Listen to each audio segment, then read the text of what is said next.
Good morning guys, and in front of me is Redmi Note 15 5G, and let me show you how to perform a soft reset.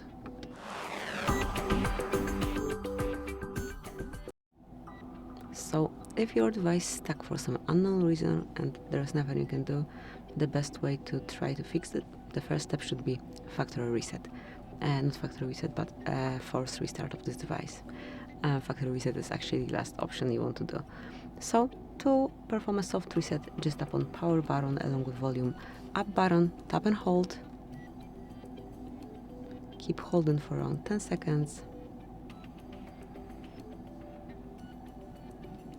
And once you feel a smooth vibration, remove both fingers from both buttons and wait till your device is rebooted.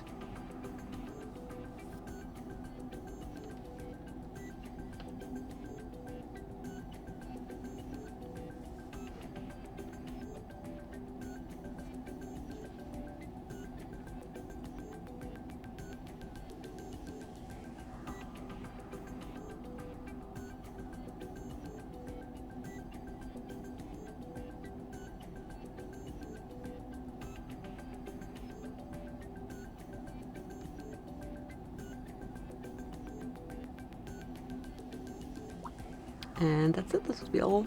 So, thank you for watching, please subscribe our channel and leave the thumbs up.